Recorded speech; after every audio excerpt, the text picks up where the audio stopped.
الحمدللہ رب العالمین والصلاة والسلام علی سید الانبیاء والمرسلین۔ الحمدللہ درس قرآن کی یہ نشست نمبر 219 ہے۔ اس سے پہلے سورہ مریم کی آیت نمبر 65 تک درس دیا جا چکا ہے۔ آج انشاءاللہ تعالی سورہ مریم کی آیت نمبر 66 سے درس کا آغاز ہوگا۔ یہ سورہ مریم کا 5واں رکوع ہے۔ اس میں اللہ رب العزت کا ارشاد پاک ہے، اعوذ باللہ من الشیطان الرجیم، بسم اللہ الرحمن الرحیم، وَيَقُولُ الْإِنسَانُ أَإِذَا مَا مِتُّ لَسَوْفَ أُخْرَجُ حَيًّا۔ اور انسان از راہ انکار کہتا ہے کہ کیا جب میں مر جاؤں گا تو مجھے پھر زندہ کر کے نکالا جائے گا۔ تو اب یہاں اس انسان کا ذکر ہے جو آخرت کا منکر ہے اور جو یہ کہتا ہے کہ یہ ناممکن سی بات ہے کہ انسان مر جائے اور مرنے کے بعد اسے دوبارہ کھڑا کیا جائے۔ اللہ نے فرمایا، اولا یذکر الانسان انا خلقناہ من قبل ولم یک شیئا۔ کیا یاد نہ رہا انسان کو کہ ہم نے ہی پیدا کیا اسے اس سے پہلے، حالانکہ وہ کچھ بھی نہ تھا۔ یعنی انسان اس بات کا انکار کر رہا ہے کہ مجھے دوبارہ کیسے کھڑا کیا جائے گا۔ ایک چیز کو ایک مرتبہ بنا لیا جائے تو اس کے بعد اس کو دوبارہ بنانا کوئی مشکل نہیں ہوا کرتا۔ تو اللہ نے فرمایا کہ ہم نے تو انسان کو اس وقت بنایا جب یہ کچھ چیز تھا ہی نہیں، کچھ بھی نہیں تھا، اس وقت ہم نے اس کو بنا دیا۔ تو جب اس وقت ہم نے بنایا ہے تو اب دوبارہ پیدا کرنا ہمارے لیے کیا مشکل ہے۔ فَوَرَبِّكَ لَنَحْشُرَنَّهُمْ وَالشَّيَاطِينَ ثُمَّ لَنُحْضِرَنَّهُمْ حَوْلَ جَهَنَّمَ جِثِيًّا۔ اے محبوب، تیرے رب کی قسم، ہم جمع کریں گے انہیں بھی اور شیطانوں کو بھی، پھر حاضر کریں گے ان سب کو جہنم کے ارد گرد کہ وہ گھٹنوں کے بل گرے ہوں گے۔ اب بتایا کہ یہ یقینی بات ہے کہ انسان نے مرنے کے بعد دوبارہ اٹھنا ہے، اور جب انسان دوبارہ اٹھے گا تو ان سب کو جمع کیا جائے گا، اور ان پر جو شیاطین مسلط تھے ان کو بھی جمع کیا جائے گا، اور ان سب کو حاضر کیا جائے گا جہنم کے ارد گرد۔ یعنی جو شیطان کے پیروکار تھے، جو آخرت کا انکار کیا کرتے تھے۔ اور یہ حاضرات جو یورپ کے اندر بھی آج ہوتا ہے کہ وہ کیا کرتے ہیں کہ جی قبر کے پاس جاتے ہیں اور جا کر جو ہے وہ کچھ عمل کرتے ہیں، اور پھر کہتے ہیں کہ جی یہ دیکھیں جی یہ قبر والا اٹھ گیا، زندہ ہو گیا، اور اس سے باتیں کرتے ہیں۔ تو یہ حاضرات جو ہے، یہ دراصل جب انسان پیدا ہوتا ہے اللہ تعالیٰ ہر انسان کے ساتھ ایک شیطان کو بھی پیدا کرتا ہے جو اس کے ساتھ زندگی بھر رہتا ہے۔ اب ان میں سے جو کافر ہوتا ہے تو شیطان کو اس پر مسلط کر دیا جاتا ہے، اور جو مومن ہوتا ہے تو مومن کا زندگی بھر اپنے شیطان کے ساتھ مقابلہ رہتا ہے۔ یہی بات ہے کہ جب انسان مر جاتا ہے تو مرنے کے بعد جہاں اس کی قبر ہوتی ہے، جہاں اس کے ذرات موجود ہوتے ہیں، تو وہ شیطان وہیں پر موجود ہوتا ہے، کیونکہ شیاطین کی عمریں لمبی ہوتی ہیں تو یہ وہاں ہوتے ہیں۔ اب وہ عمل کے ذریعے سے جو بلاتے ہیں، حاضرات وغیرہ جو کرتے ہیں، حاضر ہوتا ہے، تو وہ اصل میں شیطان ہی ہوتا ہے جو حاضر ہوتا ہے، جو زندگی بھر اس کا ساتھی رہا، ساتھ رہا، اس کو پتہ ہوتا ہے عادات کا، اخلاق کا، باتوں کا، ساری چیزوں کا، وہی وہ باتیں آ کر کرتا ہے، تو لوگ جو ہیں اس سے گمراہ ہوتے چلے جاتے ہیں۔ تو بتایا اللہ تعالیٰ نے کہ شیاطین کو بھی حاضر کر دیا جائے گا جہنم کے ارد گرد، گھٹنوں کے بل گرے ہوں گے۔ یعنی وہاں کی دہشت، وہاں کا جو خوف ہے، اس کی وجہ سے وہ کھڑے بھی نہیں ہو پائیں گے، گھٹنوں کے بل کھڑے ہوں گے اس وقت وہاں۔ اللہ اس جہنم سے ہمیں محفوظ رکھے۔ ثم لننزعن من كل شيعة أيهم أشد على الرحمن عتيا۔ پھر ہم چن چن کر الگ کر لیں گے ہر گروہ سے ان لوگوں کو جو خداوند رحمان کے سخت نافرمان تھے۔ اب وہ جہنم کے ارد گرد جب جمع ہوں گے تو سب کے ساتھ ایک جیسا معاملہ تو نہیں ہوگا۔ ان میں سے کچھ وہ تھے کہ جو نہ صرف یہ خود گمراہ تھے، وہ دوسروں کو بھی گمراہ کر رہے تھے۔ تو یہاں یہ بتایا گیا ہے کہ وہ جو دوسروں کو گمراہ کرنے والے تھے، وہ جو سخت ترین گمراہ تھے، ان کو جدا کر دیا جائے گا، اور ان کو جدا کر کے سب سے پہلے ان کو جہنم میں ڈالا جائے گا، تاکہ دوسرے لوگ بھی اس منظر کو دیکھیں، جو ان کی اتباع کرتے رہے، جو ان کی پیروی کرتے رہے، وہ بھی منظر دیکھیں کہ کس طرح ہم آج ان کو آگ میں ڈال رہے ہیں۔ اس کے بعد دوسروں کو جو ان کی پیروی کرنے والے تھے ان کے پیچھے جہنم میں ڈالا جائے گا۔ ثم لنحن اعلم بالذین هم اولی بها صلیا، پھر ہم ہی خوب جانتے ہیں ان لوگوں کو جو زیادہ مستحق ہیں اس آگ میں تپائے جانے کے۔ ہمیں معلوم ہے کہ کس کو اس آگ میں جلانا ہے۔ وَإِن مِّنكُمْ إِلَّا وَارِدُهَا، اور تم میں سے کوئی ایسا نہیں مگر اس کا گزر دوزخ پر ہوگا۔ كَانَ عَلَى رَبِّكَ حَتْمًا مَقْضِيًّا، یہ آپ کے رب پر لازم ہے اور اس کا فیصلہ ہو چکا ہے۔ یہ بڑی اہم بات ہے کہ تم میں سے کوئی بھی ایسا نہیں ہے جس کا دوزخ پر سے گزر نہ ہو۔ اب یہ دوزخ پر سے گزر نہ ہو کا کیا مطلب ہے؟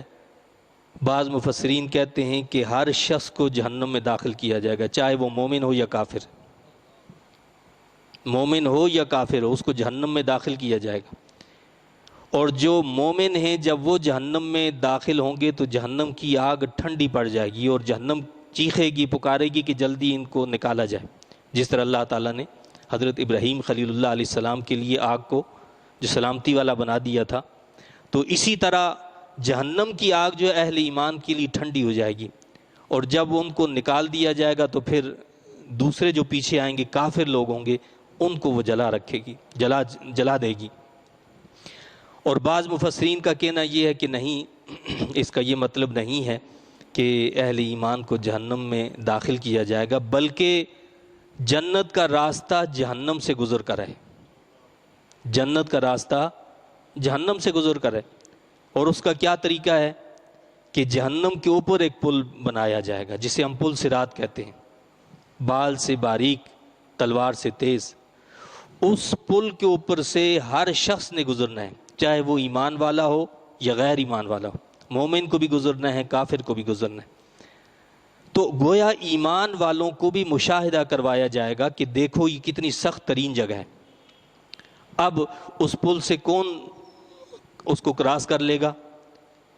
اہل ایمان کراس کریں گے، لیکن وہ بھی اپنے اپنے اعمال کے اعتبار سے۔ حدیث پاک کا مفہوم ہے کہ کچھ اہل ایمان ایسے ہوں گے جو پلک جھپکنے میں اس کو کراس کر لیں گے، کچھ ایسے ہوں گے جو بجلی کی طرح اس کو کراس کر لیں گے، کچھ گھوڑوں پر سوار جیسے ایک سوار ہوتا ہے گزر جاتا ہے اس طرح اس کو کراس کر لیں گے، اور کچھ جو ہیں وہ گھسٹتے ہوئے اس کو کراس کریں گے، یعنی نہیں کراس پر کر پائیں گے گناہوں کی وجہ سے، اور کچھ جو ہیں وہ اس میں گر جائیں گے۔ اللہ اس جہنم میں گرنے سے ہمیں محفوظ رکھے۔ تو کچھ اس میں گر جائیں گے۔ یہ جہنم کتنی سخت جگہ ہے، حدیث پاک کا مفہوم ہے کہ اس کی گہرائی صرف 70 سال کی مسافت کے برابر ہے۔ 70 سال کی مسافت، اتنی گہرائی ہے، یعنی اوپر سے نیچے گرنے تک کا جو فاصلہ ہے وہ 70 سال کی مسافت ہے، اور 70 سال ہماری کل زندگی نہیں ہوتی، جس کے لیے ہم اتنا دوڑ دھوپ کرتے ہیں صبح سے شام جو ہے اس کے پیچھے کہ جی ہماری کل بن جائے، ہمارا مستقبل بن جائے، ہمارا فیوچر ہی ہو جائے، فلاں ہو جائے۔ اصل فیوچر تو ہمارا وہ ہے جو مرنے کے بعد ہے، جس کے بارے میں یہ بتایا کہ وہاں جہنم اوپر پل سے گر کر نیچے جانے تک کا جو راستہ ہے وہ 70 سال کی مسافت کے برابر ہے۔ تو فرمایا کہ کیا ہوگا کہ یہ آپ کے رب پر لازم ہے کہ اس کا فیصلہ ہو چکا ہے کہ ہر ایک نے گزرنا ہے۔ تو اہل ایمان کو اللہ تعالیٰ اس طرح گزارے گا۔ اور ایک حدیث شریف میں یہ بھی آتا ہے کہ جب پل صراط لگایا جائے گا تو انبیاء کرام علیہ الصلوۃ والسلام کہیں گے کہ یا اللہ سلامت رکھنا۔ نبی کریم صلی اللہ علیہ وسلم جو ہے امت کے لیے فکر مند ہوں گے کہ یا اللہ میری امت کو سلامت رکھنا۔ یہ دعائیں ہو رہی ہوں گی۔ اللہ تعالیٰ اہل ایمان کے لیے جو ہے کیا کرے گا کہ شفاعت کی اجازت دے دے گا، شفاعت کی اجازت ملے گی۔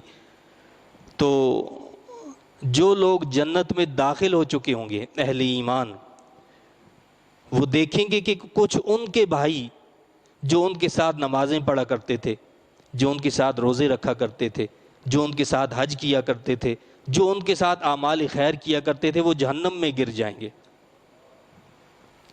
تو وہ اللہ تعالیٰ سے کہیں گے کہ مولا یہ تو ہمارے فلاں فلاں بھائی ہیں، یہ ہمارے ساتھ روزے رکھتے تھے، یہ ہمارے ساتھ نمازیں پڑھتے تھے، یہ ہمارے ساتھ حج کرتے تھے، یہ ہمارے ساتھ یہ کرتے تھے۔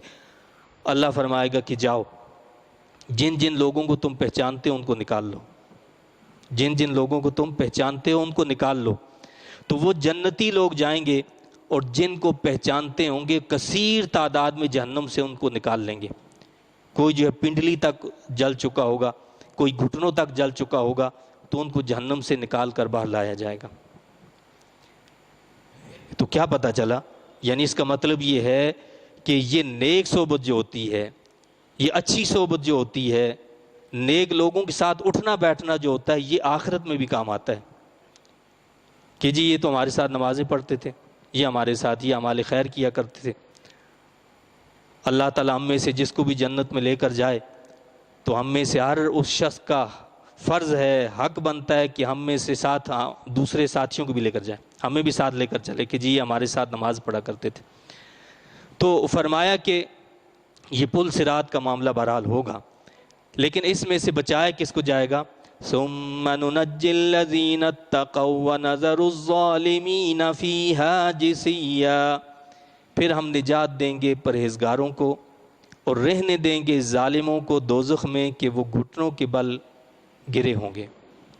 وَإِذَا تُتْلَى عَلَيْهِمْ آيَاتُنَا بَيِّنَاتٍ قَالَ الَّذِينَ كَفَرُوا لِلَّذِينَ آمَنُوا أَيُّ الْفَرِيقَيْنِ خَيْرٌ مَقَامًا وَأَحْسَنُ نَدِيًّا۔ اور جب تلاوت کی جاتی ان کے سامنے ہماری آیتیں وضاحت سے، کفار کے سامنے اللہ کی آیات واضح کر کے پڑھی جاتی ہیں تو کیا کہتے ہیں؟ تو کافر کہتے ہیں ایمان والوں سے کہ یہ تو بتاؤ ہم دونوں گروہوں میں سے کس کی رہائش گاہ آرام دہ ہے اور کس کی نشست گاہ خوبصورت ہے؟ کہتے ہیں تم تو جھونپڑیوں میں رہنے والے لوگ ہو، آؤ دیکھو مقابلہ کرو، دنیاوی طور پر معاشی اعتبار سے ہمارا مقابلہ کرو، تمہارے پاس اچھی چیزیں یا ہمارے پاس اچھی چیزیں، تم اچھی جگہ پر رہتے ہو یا ہم اچھی جگہ پر رہتے ہیں۔ تو وہ یہ کہیں گے کہ کیا کہیں گے؟ بتاؤ کہ ہم دونوں گروہوں میں سے کس کی رہائش گاہ آرام دہ ہے اور کس کی نشست گاہ خوبصورت ہے۔ مسلمانوں کو کہتے تھے کافر کہ تم اس طرح جھونپڑیوں میں غلامانہ زندگی کی طرح زندگی بسر کر رہے ہو، فقراء کی طرح زندگی بسر کر رہے ہو اور ہمیں بھی دعوت دیتے ہو اس فقیرانہ زندگی کی۔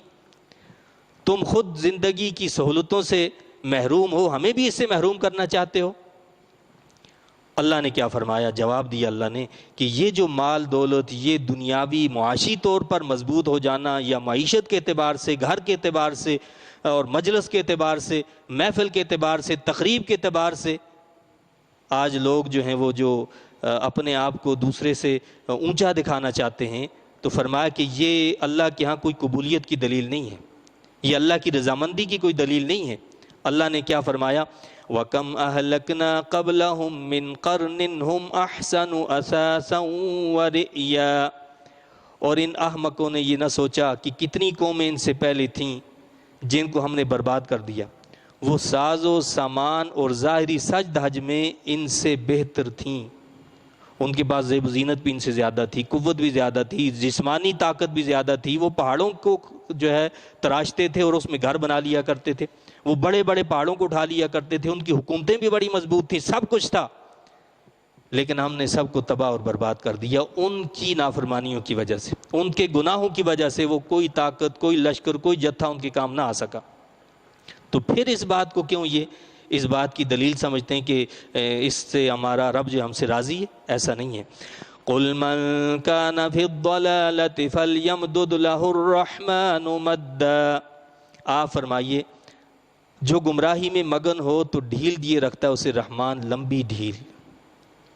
جو گمراہ ہو جاتا ہے، ہم دیکھتے ہیں نا کہ بعض مرتبہ کچھ لوگ جو ہیں اللہ نے بڑی ان کو وسعت دی ہوتی ہے اور وہ گناہوں پر گناہ کرتے چلے جاتے ہیں۔ ہم کہتے ہیں جی یہ دیکھو یہ تو نماز بھی نہیں پڑھتا ہے، یہ فلاں بھی نہیں کرتا ہے، یہ تو نماز کے قریب بھی نہیں آتا، مسجد کے قریب بھی نہیں آتا، اور دیکھو اللہ نے کتنا نوازا ہے۔ اللہ فرما رہا ہے کہ ایسی بات نہیں ہے، ایمان جو ہے یہ اللہ کسی کسی کو دیتا ہے، ایمان کی دولت کسی کسی کو عطا کی جاتی ہے، اعمال صالحہ کی توفیق کسی کسی کو دی جاتی ہے، اور جو اللہ کو پسند نہیں ہوتے تو ان کو یہ توفیق بھی نہیں دی جاتی، ان کو محروم کر دیا جاتا ہے۔ تو فرمایا کہ آپ فرمائیے جو گمراہی میں مگن ہو تو ڈھیل دیے رکھتا ہے اسے رحمان، لمبی ڈھیل۔ یہ دراصل ڈھیل ہوتی ہے کہ اور گناہ کرو، اپنے دل کی ساری حسرتیں نکال لو تاکہ تمہارے لیے سزا بھی اتنی زیادہ سخت ہو جائے۔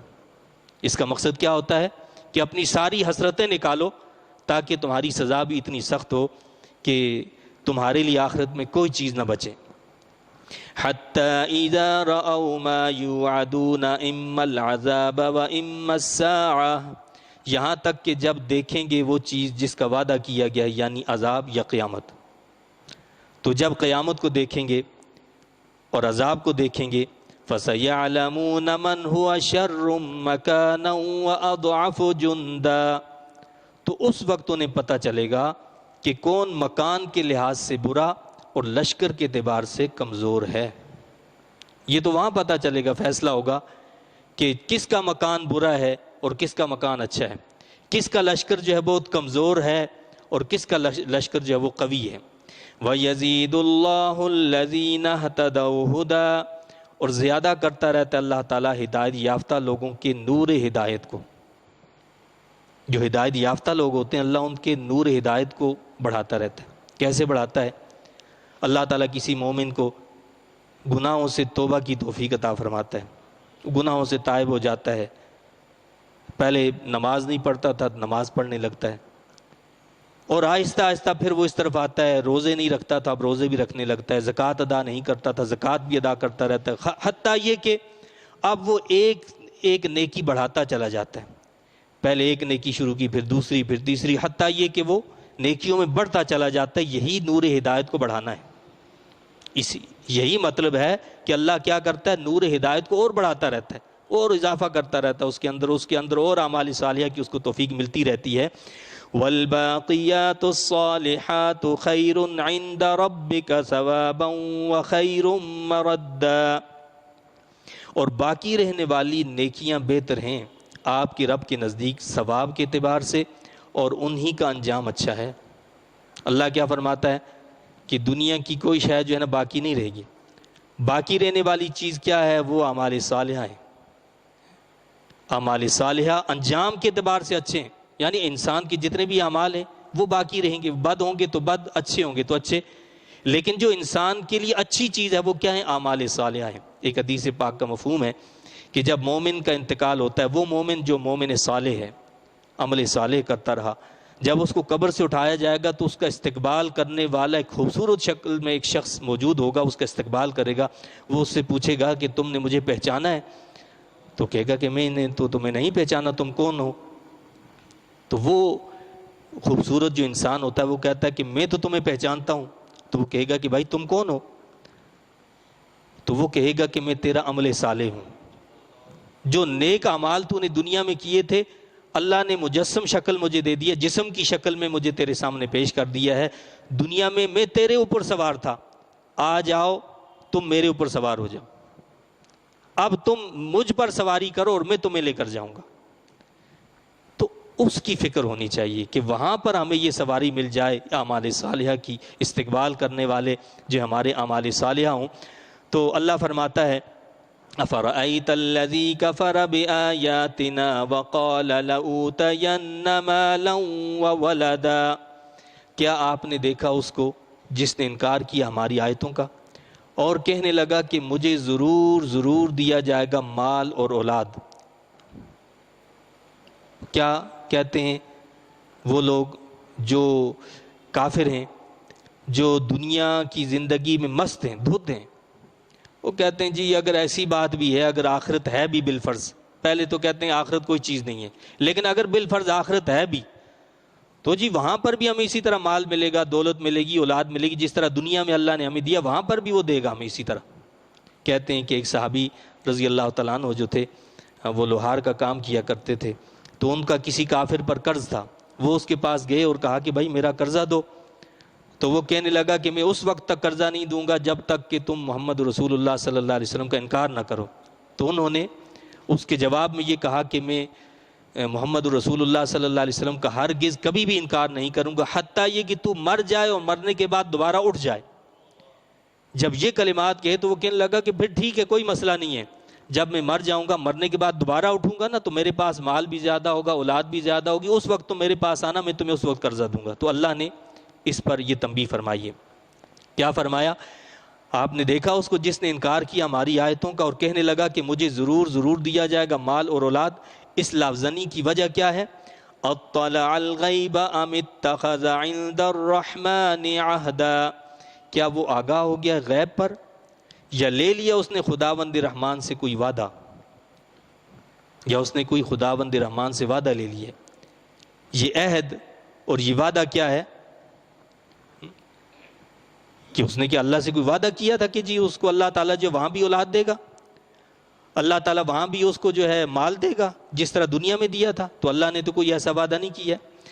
کَلَّا سَنَكْتُبُ مَا يَقُولُ وَنَمُدُّ لَهُ مِنَ الْعَذَابِ مَدًّا، ہرگز ایسا نہیں، ہم لکھ لیں گے جو یہ کہہ رہا ہے اور لمبا کر دیں گے اس کے لیے عذاب کو خوب لمبا کرنا۔ یہ باتیں جو اس نے کی ہیں اللہ فرماتا ہے کہ ہم لکھ رہے ہیں ان ساری چیزوں کو، اور ان کی وجہ سے ان کے عذاب کو اور دگنا کر دیا جائے گا، طویل کر دیا جائے گا۔ وَنَرِثُهُ مَا يَقُولُ وَيَأْتِينَا فَرْدًا، اور ہم ہی وارث ہوں گے جو وہ کہتا ہے، یعنی اس کے مال اور اولاد کے، اور وہ ہمارے پاس تنہا آئے گا۔ کائنات کی جتنی چیزیں ہم جمع کر لیں، اور یہ یقینی اور حتمی بات ہے کہ ان ساری چیزوں کو بالآخر ہم نے چھوڑ کر تنہا جانا ہے۔ اللہ فرماتا ہے کہ وَيَأْتِينَا فَرْدًا، ہمارے پاس تو تنہا آئیں گے، اکیلے ہوں گے، کوئی ساتھ میں نہیں ہوگا، کوئی لشکر نہیں ہوگا، کوئی جتھا نہیں ہوگا، مال نہیں ہوگا، اولاد نہیں ہوگی، کوئی اور چیز نہیں ہوگی، تنہا ہمارے پاس آئیں گے، اور ان ساری چیزوں کے وارث تو ہم خود ہیں، یعنی یہ ساری چیزیں پلٹ کر ہمارے پاس ہی آ جائیں گی۔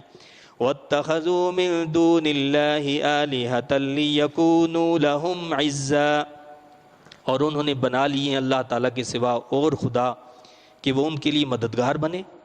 كَلَّا سَيَكْفُرُونَ بِعِبَادَتِهِمْ وَيَكُونُونَ عَلَيْهِمْ ضِدًّا، ہرگز نہیں، وہ جھوٹے خدا انکار کر دیں گی ان کی عبادت کا، اور وہ الٹے ان کے دشمن ہو جائیں گے۔ یعنی انہوں نے اپنے بت بنا رکھے، معبود بنا رکھے، کہتے ہیں کہ جی ہمیں کام آ جائیں گے۔ اللہ فرماتا ہے کہ یہ تو خود اس دن ان کے مخالف ہوں گے، وہ کہیں گے کہ جی ہم نے تو ان کو نہیں کہا تھا کہ ہماری عبادت کرو۔ ان میں سے جو اگر انسان ہوں گے، انسانوں کی عبادت کی ہوگی، وہ کھلم کھلا انکار کریں گے کہ ہم نے ان کو نہیں کہا کہ یہ ہماری عبادت کریں۔ اور جو پتھر ہوں گے، بت ہوں گے پتھروں والے، تو ان کو بھی اللہ تعالیٰ جو ہے بولنے کی طاقت دے دے گا، وہ کہیں گے کہ ہم نے تو ان کو نہیں کہا تھا کہ ہماری جو ہے یہ عبادت کریں، تو لہٰذا وہ ان کے مخالف بن جائیں گے۔ أَلَمْ تَرَ أَنَّا أَرْسَلْنَا الشَّيَاطِينَ عَلَى الْكَافِرِينَ تَؤُزُّهُمْ أَزًّا، کہ آپ نے ملاحظہ نہیں کیا کہ ہم نے مسلط کر دیا ہے شیطانوں کو کفار پر، وہ انہیں اسلام کے خلاف ہر وقت اکساتے رہتے ہیں۔ یہ اللہ نے واضح فرمایا ہے کہ ہم نے مسلط کر دیے شیطانوں کو کافروں پر، تو شیطان کیا کرتے ہیں؟ ان کو ہر وقت اسلام کے خلاف اکساتے رہتے ہیں۔ کبھی نبی کریم صلی اللہ علیہ وسلم کے خاکے بنائے جاتے ہیں، نعوذ باللہ، کبھی قرآن کریم کو جلایا جاتا ہے، کبھی قرآن کریم کے خلاف ہرزہ سرائی کی جاتی ہے، کبھی نبی کریم صلی اللہ علیہ وسلم کی کوئی اور توہین کی جاتی۔ اللہ فرماتا ہے کہ ہم نے شیطانوں کو ان پر مسلط کر دیا ہے، وہ ان کو اکساتے رہتے ہیں۔ فَلَا تَعْجَلْ عَلَيْهِمْ، پس اجلت نہ کیجیے ان پر نزول عذاب کے لیے۔ اب دل کڑتا ہے کہ اللہ تعالیٰ ان کو سزا کیوں نہیں دیتا، ان کو اللہ تعالیٰ تباہ اور ہلاک کیوں نہیں کر دیتا؟ اللہ فرماتا ہے کہ کوئی جلد بازی کی ضرورت نہیں ہے۔ کیا فرمایا اللہ نے کہ اجلت نہ کیجیے ان پر نزول عذاب کے لیے، انما نعد لهم عدا، ہم گن رہے ہیں ان کے ایام زندگی کو اچھی طرح، ہم ان کی زندگی کے ایام کو اچھی طرح گن رہے ہیں، جو زندگی کی ہم نے مہلت دی ہے وہ پوری کرنے دیں گے، اور پھر ان کو بتائیں گے کہ ان کا کیا حشر ہوتا ہے۔ یوم نحشر المتقین الی الرحمن وفدا، یہ تو کافروں کی بات تھی، اب متقین کا تذکرہ ہے، جو اللہ سے ڈرتے رہے۔ ان کے بارے میں کیا فرمایا کہ وہ دن جب ہم اکٹھا کریں گے پرہیزگاروں کو رحمان کے حضور میں معزز و مکرم مہمان بنا کر. وَنَسُوقُ الْمُجْرِمِينَ إِلَى جَهَنَّمَ وِرْدًا، اور اس روز ہانک کر لائیں گے مجرموں کو جہنم کی طرف پیاسے جانوروں کی طرح. متقین کو تو کیا ہوگا؟ مہمان نوازی کی جائے گی، رحمان کے حضور ان کو عزت و اکرام کے ساتھ لایا جائے گا، سواریوں پر لایا جائے گا، وہ سواریوں پر سوار ہو کر جائیں گے. جیسے کوئی شاہی مہمان ہو تو اس کی کتنی اس کا استقبال ہوتا ہے، اس کو بڑے عزت کے ساتھ اکرام کے ساتھ لے جایا جاتا ہے. اسی طرح اہل ایمان کو، متقین کو عزت و اکرام کے ساتھ اللہ کی حضور پیش کیا جائے گا. اور جو مجرم ہوں گے ان کو ہتھکڑیاں لگی ہوئی ہوں گی، جیسے جیل میں لے کر جاتے ہیں، قید خانے میں لے کر جاتے ہیں، اس طرح ان کو لے کر جائیں گے. اب وہ جیل جو ہے، چاہے وہ VIP ہو یا کچھ بھی ہو، جیل تو جیل ہے، قید خانہ ہے. آپ کو قید خانے کے اندر کتنی سہولتیں کیوں نہ میسر ہوں، بہرحال وہ قید خانہ ہے. تو اللہ فرماتا ہے کہ اور اس روز ہانک کر لائیں گے مجرموں کو جہنم کی طرف پیاسے جانوروں کی طرح. پیاسے ہوں گے اور پیاس کی حالت میں وہ وہاں آئیں گے. اور اہل ایمان کے لیے تو محشر کے اندر ہی حوض کوثر کی نہر کو جاری کر دیا جائے گا، جہاں سے وہ سیراب ہوتے رہیں گے. لا يملكون الشفاعة إلا من اتخذ عند الرحمن عهدا، انہیں کوئی اختیار نہیں ہوگا شفاعت کا بجز ان کے جنہوں نے خداوند رحمان سے کوئی وعدہ لے لیے. یعنی کافروں کو تو اختیار نہیں دیا جائے گا نا شفاعت کا کہ وہ جو ہے سفارش کریں یا شفاعت کریں. یہ تو اہل ایمان کو اللہ تعالیٰ سفارش کا حق عطا فرمائے گا. وَقَالُوا اتَّخَذَ الرَّحْمَنُ وَلَدًا، اور کفار کہتے ہیں بنا لیا رحمان نے فلاں کو اپنا بیٹا. کوئی کہتا ہے عزیر علیہ السلام کو بیٹا بنا لیے، کوئی کہتے ہیں عیسیٰ علیہ السلام کو بنا لیے، کوئی کہتے ہیں فرشتے اللہ کی بیٹی. یہ طرح طرح کے جو باتیں ہیں، تو فرمایا کہ اللہ کے بارے میں ایسی باتیں کہتے ہیں، یہ کتنی سخت باتیں ہیں. اللہ فرماتا ہے لَقَدْ جِئْتُمْ شَيْئًا إِدًّا، یقیناً تم نے ایسی بات کی ہے جو سخت معیوب ہے. اور اتنی بڑی بات ہے یہ، اتنی سخت بات ہے، اتنی گندی بات ہے یہ. تَكَادُ السَّمَاوَاتُ يَتَفَطَّرْنَ مِنْهُ وَتَنشَقُّ الْأَرْضُ وَتَخِرُّ الْجِبَالُ هَدًّا، قریب ہے کہ آسمان شک ہو جائیں اس خرافات سے کہ اللہ کی اولاد ہے. یہ اتنی بری بات ہے کہ آسمان شک ہو جائیں ان خرافات سے، اور زمین پھٹ جائے اور پہاڑ گر پڑیں لرزتے ہوئے. ان دعوا للرحمن ولدا، کیونکہ وہ کہہ رہے ہیں کہ رحمان کا ایک بیٹا ہے. یہ تو اللہ کے نزدیک بہت بری بات ہے. وما ينبغي للرحمن ان يتخذ ولدا، اور نہیں جائز رحمان کے لیے کہ وہ بنائے کسی کو اپنا فرزند. اللہ تعالیٰ اس سے پاک ہے کہ وہ کسی کو اپنی اولاد بنائے. اولاد تو دلیل ہوتی ہے محتاجی کی، یعنی ہم لوگ محتاج ہیں، ہم کہتے ہیں کہ جی ہمارا نام باقی رہے، ہمارا یہ باقی رہے، ہمارے وارث بن جائیں، فلاں ہو جائیں. تو اللہ کو کسی چیز کی ضرورت نہیں ہے، اللہ اولاد سے پاک ہے. ان کل من فی السماوات والارض الا آتی الرحمن عبدا، کوئی ایسی چیز نہیں جو آسمانوں اور زمین میں ہے مگر وہ حاضر ہوگی رحمان کی بارگاہ میں بندہ بن کر. سب اللہ کے بندے ہیں، وہ خالق ہے، باقی سب مخلوق ہیں. تو خالق کے سامنے سب مخلوق جو ہے وہ حاضر ہوگی، مالک کے سامنے سب مملوک حاضر ہوں گے. ہم اس کی ملکیت ہیں، ہم اس کے اولاد نہیں ہیں، نعوذ باللہ کوئی اس کی اولاد نہیں ہے. حتیٰ کہ خاتم الانبیاء محمد رسول اللہ صلی اللہ علیہ وسلم بھی اللہ کے عبد کامل ہیں. عبد کامل کون ہے؟ محمد رسول اللہ صلی اللہ علیہ وسلم کی ذات گرامی ہے. اور جتنے بھی لوگ ہیں سب اللہ نے فرمایا کہ وہ عبد ہو کر بندے کے طور پر اللہ کی بارگاہ میں حاضر ہوں گے. لقد احصاهم وعدهم عدا، اللہ تعالیٰ نے ان سب کا شمار کر رکھا ہے اور انہیں گن لیا ہے اچھی طرح. وَكُلُّهُمْ آتِيهِ يَوْمَ الْقِيَامَةِ فَرْدًا، اور وہ سب پیش ہوں گے اس کے سامنے قیامت کے دن تنہا، اکیلے جائیں گے. ان الذین آمنوا، دنیا میں تو یہ ہوتا ہے نا کہ اگر بعض اوقات ہم یہ کہتے ہیں کہ کسی کے گناہوں کی وجہ سے عذاب آ جاتا ہے، کوئی بستیاں ساری ہلاک ہو جاتی ہیں، پوری جماعتیں ہلاک ہو جاتی ہیں، یہ دنیاوی معاملات ہیں. آخرت کا معاملہ جو ہے وہ تنہا اکیلے. دوسرے کا معاملہ نہیں ہے۔ تو اللہ کیا فرماتا ہے وہاں تنہا اکیلے اکیلے آئیں گے، ان الذین آمنوا وعملوا الصالحات سیجعل لهم الرحمن ودا، بلا شبہ جو لوگ ایمان لائے اور انہوں نے نیک عمل کیے، پیدا فرما دے گا خدائے مہربان ان کے لیے دلوں میں محبت۔ اب یہ اللہ والوں کی بات کی ہے کہ جو ایمان لائے عمل صالح کرتے رہے ان کے لیے کیا ہوگا، سَيَجْعَلُ لَهُمُ الرَّحْمَنُ وُدًّا، پیدا فرما دے گا خدائے مہربان ان کے لیے میں محبت۔ حدیث شریف میں آتا ہے کہ اللہ تعالیٰ کسی بندے سے محبت کرتا ہے تو جبرائیل کو بلاتا ہے اور فرماتا ہے کہ میں اپنے فلاں بندے سے محبت کرتا ہوں، تم بھی محبت کرو۔ جبرائیل محبت کرنے لگتے ہیں، پھر اللہ فرماتا ہے تمام اہل آسمان کو کہو کہ وہ اس شخص سے محبت کرے، وہ تمام اہل آسمان کو کہتے ہیں اور سب محبت کرنے لگتے ہیں۔ پھر اللہ تعالیٰ وہ محبت مخلوق میں دنیا کے اندر یعنی اس زمین کے اوپر اتار دیتا ہے، سب لوگوں کے دلوں کے اندر اس کی محبت پیدا کر دی جاتی ہے، جس سے اللہ محبت کرتا ہے، جس سے اللہ محبت کرتا ہے دلوں میں محبت پیدا کر دی جاتی ہے۔ صدیاں بیت گئیں، حضور خواجہ غریب نواز معین الدین چشتی اجمیری رحمۃ اللہ علیہ کا نام ہم آج بھی لیتے ہیں، تو کیا بات ہے، یہی علامت یہی نشانی ہے اس بات کی کہ یہ اللہ کے محبوب بندے ہیں، یہ اللہ کے پیارے بندے ہیں کہ صدیاں بیت جانے کے بعد بھی لوگوں کے دلوں میں آج زندہ ہیں۔ حکمران بادشاہ جب فتح کرتے چلے جاتے ہیں ان کے سامنے سر تو خم ہو جایا کرتے ہیں لیکن دل خم نہیں ہوا کرتے، دل ان کے سامنے نہیں جھکا کرتے۔ یہ اللہ والے ہیں کہ جن کے سامنے دل جھک جایا کرتے ہیں۔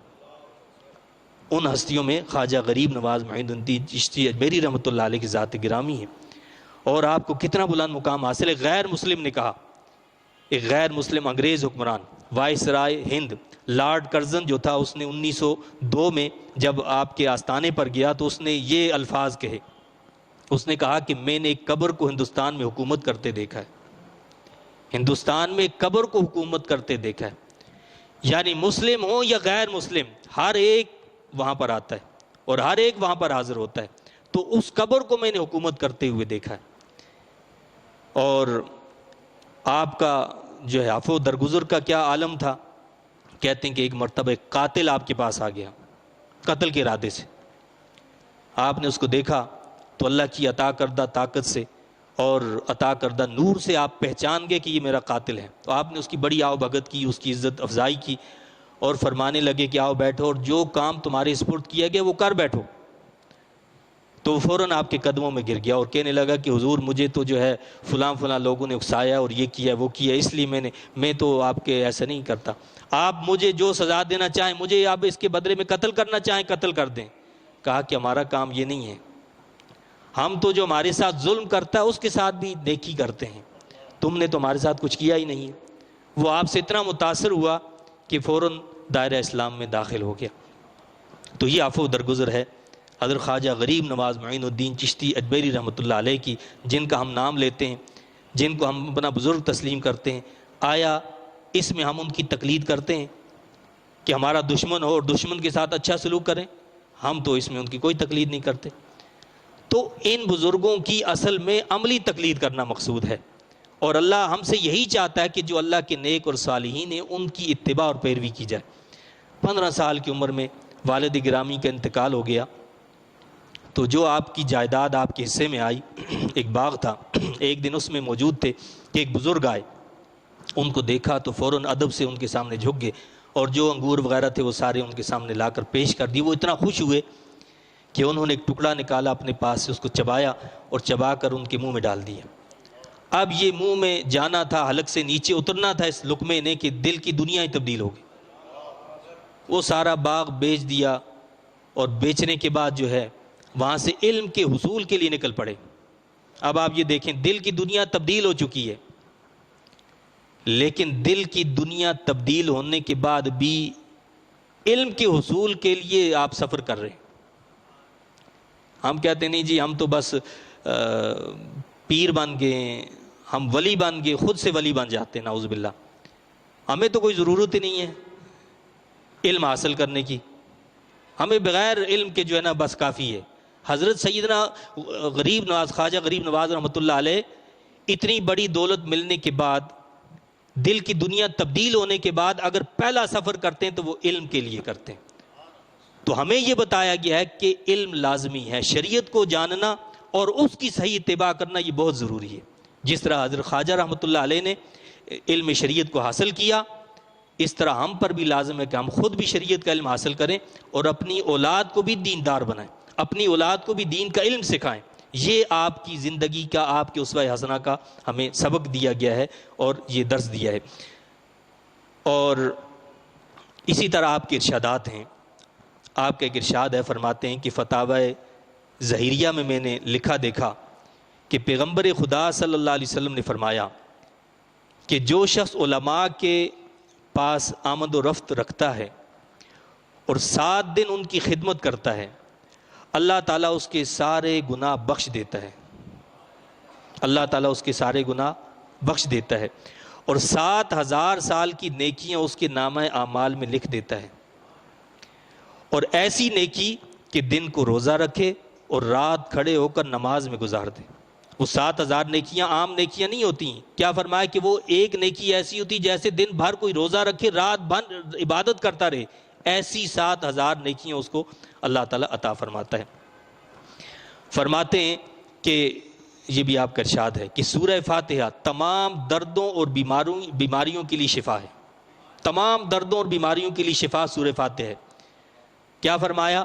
فرمایا کہ جو بیماری کسی علاج سے درست نہ ہو، لا علاج ہو. جو بیماری کسی علاج سے درست نہ ہو، لا علاج ہو، وہ صبح کی نماز کے فرض اور سنتوں کے درمیان 41 مرتبہ بسم اللہ کے ساتھ سورہ فاتحہ پڑھ کر دم کرے، انشاءاللہ شفا یاب ہو جائے گا. سورہ فاتحہ صبح فجر کی سنتوں اور فرضوں کے درمیان 41 مرتبہ پڑھے، یعنی کم از کم 41 دن یہ عمل کرے کہ سورہ فاتحہ کو 41 مرتبہ بسم اللہ کے ساتھ پڑھ کر دم کرے تو انشاءاللہ وہ لا علاج مرض جو ہے اللہ تعالیٰ اس کو دور فرما دے گا. اور اہل محبت کی علامت حضرت خواجہ کیا فرماتے ہیں؟ فرماتے ہیں کہ اہل محبت کی علامت یہ ہے کہ ہمیشہ اطاعت میں مشغول رہتے ہیں، اللہ اور اس کے رسول صلی اللہ علیہ وسلم کی اطاعت میں مصروف اور مشغول رہتے ہیں، اور اس کے ساتھ ساتھ ڈرتے رہتے ہیں کہ کہیں عتاب کا شکار نہ ہو جائے. اللہ کے نبی صلی اللہ علیہ وسلم کی اطاعت کرتے رہتے ہیں اور ڈرتے رہتے ہیں کہ کہیں اللہ کے عذاب کا شکار نہ ہو جائیں. اور آخری ارشاد آپ کا ہے، فرماتے ہیں کہ جہاں بھی جاؤ کسی کا دل نہ دکھانا. جہاں بھی جاؤ کسی کا دل نہ دکھانا، اور جہاں بھی رہنا گمناموں کی طرح رہنا. جہاں بھی رہنا گمناموں کی طرح رہنا. تو یہ اللہ والے لوگ ہیں جن کے لیے اللہ فرماتا ہے کہ ہم دلوں میں ان کی محبت کو پیدا کر دیتے ہیں. فَإِنَّمَا يَسَّرْنَاهُ بِلِسَانِكَ لِتُبَشِّرَ بِهِ الْمُتَّقِينَ وَتُنذِرَ بِهِ قَوْمًا لُدًّا. صرف اس لیے ہم نے آسان کر دی ہے قرآن کو آپ کی زبان میں اتار کر تاکہ آپ مجدہ سنائیں اس سے پرہیزگاروں کو اور ڈرائیں اس کے ذریعے جو بھی بڑا جھگڑالو ہے. اللہ فرماتا ہے کہ اے حبیب صلی اللہ علیہ وسلم آپ جو بشارت دیں، آپ جو ڈرائیں وہ اس قرآن کے ذریعے سے ڈرائیں. اس قرآن کو پڑھیں، اس کی تلاوت کریں. حضرت خواجہ غریب نواز رحمۃ اللہ علیہ روزانہ ایک قرآن مجید دن میں ختم کرتے تھے، ایک قرآن مجید رات میں مکمل کیا کرتے تھے. روزانہ، یعنی روزانہ 2 قرآن پڑھتے تھے. ہم میں سے کون ہے کہ روزانہ 1 سپارہ پڑھتا ہو؟ کتنے لوگ ہیں جو 1 سپارہ روزانہ پڑھتے ہو؟ کتنے لوگ ہیں قرآن کا 1 پاؤ پڑھتے ہو؟ کتنے لوگ ہیں جو قرآن کی روزانہ 1 آیت پڑھتے ہو؟ اب اندازہ کریں. اب اگر ہم دعویٰ کریں اس بات کا کہ ہم محبت کرتے ہیں حضرت خواجہ غریب نواز معین الدین چشتی اجمیری رحمۃ اللہ علیہ سے اور ان کی تقلید نہیں کرتے اعمال صالحہ میں، تو یہ جھوٹا دعویٰ ہوگا، یہ ہمارے منہ پر مار دیا جائے گا. لہٰذا اس بات کی فکر کرنی چاہیے کہ جو اعمال انہوں نے کیے وہ اعمال ہم بھی اختیار کریں. فرمایا اللہ تعالیٰ نے، یہ سورہ مریم کی آخری آیت ہے، وَكَمْ أَهْلَكْنَا قَبْلَهُمْ مِنْ قَرْنٍ هَلْ تُحِسُّ مِنْهُمْ مِنْ أَحَدٍ أَوْ تَسْمَعُ لَهُمْ رِكْزًا. اور کتنی قومیں تھیں جن کو ہم نے ہلاک کر دیا ان سے پہلے، کیا محسوس کرتے ہو اس قوم کو، ان میں سے کسی کو، یا سنتے ہو ان کی کوئی آہٹ؟ بڑی بڑی قومیں گزری، بڑے بڑے بادشاہ گزرے، بڑے بڑے حکمران گزرے. فرمایا آج ان کی کوئی آہٹ بھی محسوس کرتے ہو؟ آج کہیں ان کا نام بھی ملتا ہے؟ تو فرمایا کہ نام اسی کا ملے گا جس کے نام کو اللہ زندہ رکھے گا، جس کی محبت کو اللہ دلوں میں جاگزیں کر دے گا، وہی زندہ ہوگا ورنہ سب ہلاک ہو جائیں گے۔ اللہ تعالیٰ مجھے آپ کو ہم سب کو قرآن کریم کی تعلیمات کی سمجھ عطا فرمائے اور ان تعلیمات کے مطابق عمل کی توفیق عطا فرمائے۔ آمین۔ وآخر دعوانا ان الحمد للہ رب العالمین۔